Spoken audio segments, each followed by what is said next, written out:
57ನೇ CCH ನ್ಯಾಯಾಲಯದ ಮುಂದೆ ಪವಿತ್ರ ಗೌಡ ಹಾಜರಾಗಿದ್ದಾರೆ. ಚಿತ್ರದುರ್ಗದ ರೇಣುಕಾಸ್ವಾಮಿ ಕೊಲೆ ಪ್ರಕರಣಕ್ಕೆ ಸಂಬಂಧಪಟ್ಟ ಹಾಗೆ ಇವತ್ತು ಕೋರ್ಟ್ನ ಮುಂದೆ ವಿಚಾರಣೆಗೆ ಪವಿತ್ರ ಗೌಡ ಹಾಜರಾಗಿದ್ದಾರೆ. ಇಂದು ನ್ಯಾಯಾಲಯದ ಮುಂದೆ ನಟ ದರ್ಶನ್ ಹಾಜರಾಗ್ತಾ ಇಲ್ಲ ಅನ್ನೋ ಮಾಹಿತಿ ಸಿಗ್ತಾ ಇದೆ. ವಿಚಾರಣೆಗೆ ಹಾಜರಾಗೋದ್ರಿಂದ ವಿನಾಯಿತಿ ಕೋರಿ ನಟ ದರ್ಶನ್ರ ಪರ ವಕೀಲ ಅರ್ಜಿ ಸಲ್ಲಿಸಿದ್ದಾರೆ. ದರ್ಶನ್ ಬೆನ್ನು ನೋವಿನ ಕಾರಣ ನೀಡಿ ವಿನಾಯಿತಿ ಕೋರಿ ಅರ್ಜಿ ಸಲ್ಲಿಕೆ ಮಾಡಿದ್ದಾರೆ. ಅವರ ವಕೀಲರ ಮೂಲಕ ಸದ್ಯ ವಿಚಾರಣೆಗೆ ಪವಿತ್ರ ಗೌಡ ಹಾಜರಾಗಿದ್ದಾರೆ ಅನ್ನೋ ಮಾಹಿತಿ ಒಂದ್ ಕಡೆ ಸಿಗ್ತಾ ಇದೆ. ಮತ್ತೊಂದು ಕಡೆ ಇವತ್ತು ದರ್ಶನ್ ಬಂದಿಲ್ಲ ಕೋರ್ಟ್ಗೆ.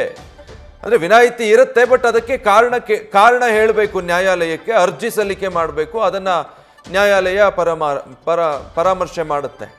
ಅಂದ್ರೆ ಆರೋಗ್ಯದ ಕಾರಣ ಕೊಟ್ಟಿದ್ದಾರೆ ಸದ್ಯ ದರ್ಶನ್. ಈಗ ಬೆನ್ನು ನೋವಿರೋ ಕಾರಣ ಇವತ್ತು ವಿಚಾರಣೆಗೆ ಹಾಜರಾಗೋದಕ್ಕೆ ಸಾಧ್ಯ ಆಗ್ತಾ ಇಲ್ಲ ಅಂತ ಹೇಳಿ ಅವರ ವಕೀಲರ ಮೂಲಕ ನ್ಯಾಯಾಲಯಕ್ಕೆ ಒಂದು ಮನವಿ ಅರ್ಜಿಯನ್ನು ಕೊಟ್ಟಿದ್ದಾರೆ. ಆದರೆ ಪವಿತ್ರ ಗೌಡ ರೇಣುಕಾಸ್ವಾಮಿ ಕೊಲೆ ಪ್ರಕರಣದ A1 ಆರೋಪಿ ಪವಿತ್ರ ಗೌಡ ಇವತ್ತು ನ್ಯಾಯಾಲಯದ ಮುಂದೆ ವಿಚಾರಣೆಗೆ ಅಂತ ಹೇಳಿ ಹಾಜರಾಗಿದ್ದಾರೆ.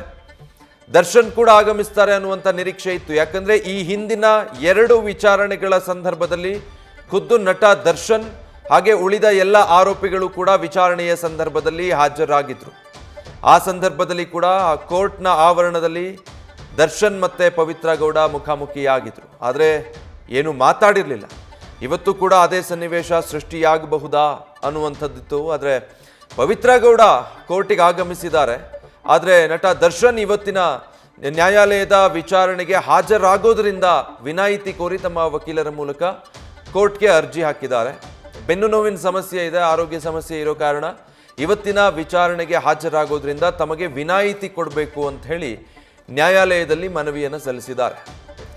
ಈ ಪ್ರಕರಣದಲ್ಲಿ ಎಲ್ಲ ಆರೋಪಿಗಳಿಗೂ ಕೂಡ ಜಾಮೀನು ಮಂಜೂರು ಮಾಡೋ ಸಂದರ್ಭದಲ್ಲಿ ವಿಚಾರಣೆ ಇದ್ದಾಗ ಖುದ್ದು ಬಂದು ಹಾಜರಾಗಬೇಕಾಗಿರೋ ಅವಶ್ಯಕತೆ ಇದ್ದಾಗ ಎಲ್ಲ ಆರೋಪಿಗಳು ಬಂದು ಹಾಜರಾಗಬೇಕು ಅಂತ ಷರತ್ತನ್ನು ವಿಧಿಸಿ ಸೂಚನೆ ಕೊಟ್ಟು, ಅದರ ಜೊತೆಗೆ ಏನಾದರೂ ಈ ರೀತಿಯಾಗಿ ಆರೋಗ್ಯ ಸಮಸ್ಯೆಗಳಿದ್ದಾಗ ವಿಚಾರಣೆಗೆ ಬರೋದಕ್ಕಾಗಲಿಲ್ಲ ಅಂದರೆ ಆಗ ಅದಕ್ಕೊಂದು ವಿನಾಯಿತಿ ಇರುತ್ತೆ. ಬಟ್ ಅದಕ್ಕೆ ನ್ಯಾಯಾಲಯಕ್ಕೆ ಮನದಟ್ಟು ಮಾಡಿಕೊಡ್ಬೇಕು, ಯಾವ ಕಾರಣಕ್ಕೆ ವಿಚಾರಣೆಗೆ ಗೈರಾಗ್ತಾ ಇದ್ದೀವಿ ಅನ್ನೋದನ್ನು. ಸೊ ದರ್ಶನ್ ಅವರಿಗೆ ಬೆನ್ನು ನೋವಿರೋ ಕಾರಣ ಇವತ್ತು ವಿಚಾರಣೆಗೆ ಹಾಜರಾಗೋದಕ್ಕೆ ಸಾಧ್ಯ ಆಗ್ತಾ ಇಲ್ಲ. ಹೀಗಾಗಿ ವಿನಾಯಿತಿ ಕೊಡಿ ಅಂತ ಹೇಳಿ ವಕೀಲರ ಮೂಲಕ ಕೋರ್ಟ್ಗೆ ಅರ್ಜಿ ಸಲ್ಲಿಸಿದ್ದಾರೆ ಅನ್ನೋ ಮಾಹಿತಿ ಸಿಗ್ತಾ ಇದೆ.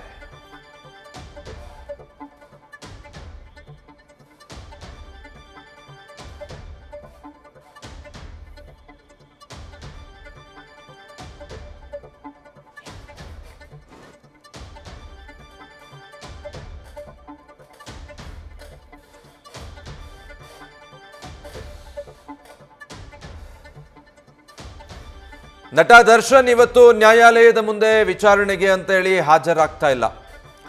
ಈ ಪ್ರಕರಣದಲ್ಲಿ ನಟ ದರ್ಶನ್ರಿಗೆ ಮೊದಲು ಮಧ್ಯಂತರ ಜಾಮೀನು ಸಿಕ್ಕಿರುತ್ತೆ. ಅದು ಆರೋಗ್ಯ ಸಮಸ್ಯೆಯ ಕಾರಣ. ಅದಾದ್ಮೇಲೆ ಮತ್ತೆ ರೆಗ್ಯುಲರ್ ಜಾಮೀನಿಗೆ ಅರ್ಜಿ ಸಲ್ಲಿಸಿ ಜಾಮೀನು ಪಡ್ಕೊಳ್ತಾರೆ. ದರ್ಶನ್ ಸೇರಿದ ಹಾಗೆ ಪವಿತ್ರ ಗೌಡ ಮತ್ತೆ ಒಟ್ಟು 17 ಆರೋಪಿಗಳಿಗೂ ಈ ಪ್ರಕರಣದಲ್ಲಿ ಈಗಾಗಲೇ ಜಾಮೀನು ಸಿಕ್ಕಿದೆ. ಆದರೆ ಯಾವಾಗೆಲ್ಲ ನ್ಯಾಯಾಲಯದಲ್ಲಿ ಈ ಪ್ರಕರಣದ ವಿಚಾರಣೆ ಇರುತ್ತೆ ಆಗೆಲ್ಲ ಆರೋಪಿಗಳು ಬಂದು ನ್ಯಾಯಾಲಯದ ಮುಂದೆ ವಿಚಾರಣೆಗೆ ಹಾಜರಾಗಬೇಕಾಗತ್ತೆ. ಎಲ್ಲ ಆರೋಪಿಗಳಿಗೂ ಕೂಡ ಇದು ಅನ್ವಯ ಆಗುತ್ತೆ. ಆದರೆ ಕೆಲವೊಂದು ಸಂದರ್ಭದಲ್ಲಿ ವಿಚಾರಣೆಗೆ ಹಾಜರಾಗೋದಕ್ಕೆ ಸಾಧ್ಯ ಆಗ್ತಾ ಇಲ್ಲ ಅಂದಾಗ, ಆರೋಗ್ಯ ಸಮಸ್ಯೆ ಇದೆ ಅಥವಾ ಮತ್ತಿನ್ಯಾವುದೋ ಕಾರಣಕ್ಕೆ ಬರೋದಕ್ಕಾಗೋದಿಲ್ಲ ಅಂದಾಗ, ನನಗೆ ಇವತ್ತು ವಿಚಾರಣೆಗೆ ಹಾಜರಾಗ್ಲಿಕ್ಕೆ ಆಗ್ತಾ ಇಲ್ಲ, ಅದರಿಂದ ಒಂದು ವಿನಾಯಿತಿ ಕೊಡಿ ಅಂತ ಹೇಳಿ ಕೋರ್ಟ್ ಬಳಿ ಆರೋಪಿಗಳು ಮನವಿ ಮಾಡಿಕೊಳ್ಬಹುದು. ಅದೇ ರೀತಿ ಈಗ ದರ್ಶನ್ ಅವರ ವಕೀಲರ ಮೂಲಕ ಕೋರ್ಟ್ಗೆ ಮನವಿ ಮಾಡಿಕೊಂಡಿದ್ದಾರೆ. ಇವತ್ತು ವಿಚಾರಣೆಗೆ ಬರೋದಕ್ಕೆ ಸಾಧ್ಯ ಇಲ್ಲ, ಆರೋಗ್ಯ ಸಮಸ್ಯೆಯ ಕಾರಣ ಅನ್ನೋ ಮನವಿ ಮಾಡಿಕೊಂಡಿದ್ದಾರೆ.